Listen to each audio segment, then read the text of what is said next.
The cruelest monster is the one you create. This is a confession I've been waiting to make for years. It's Halloween season, and I've been working the Terror Trail haunted house. This whole thing has been building to a crescendo of satisfaction.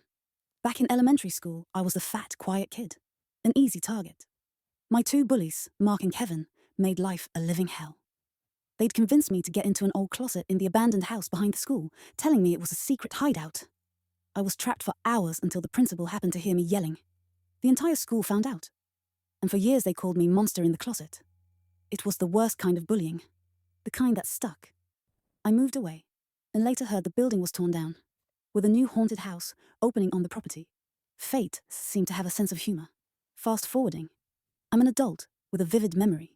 The new owners capitalized on the local legend, turning it into a landmark. The finale of the spook house is the cursed closet scene, where an actor dressed as a monster jumps out at guests. My plan began to take shape. I applied, telling the director who I was and what had happened, making an excuse that for therapy reasons I needed to regain control and be the monster. She happily bought it. Then I fabricated some local sweepstakes information, rented a P.O. box, and mailed tickets to Mark and Kevin as well as their wives for the final weekend, closest to Halloween. They'd both become something of local celebrities, so I was sure to recognize them.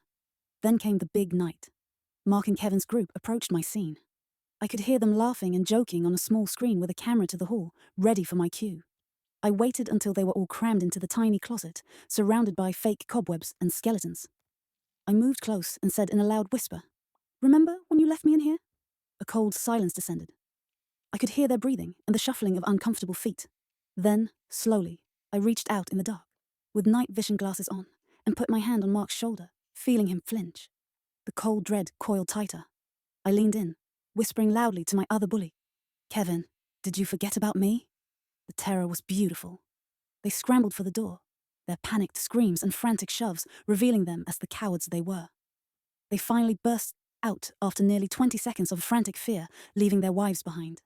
They'd been trapped, just like I had been, and exposed to those closest to them.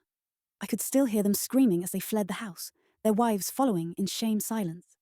After closing that night, I turned in my costume and left, my work done. The monster they created was finally free.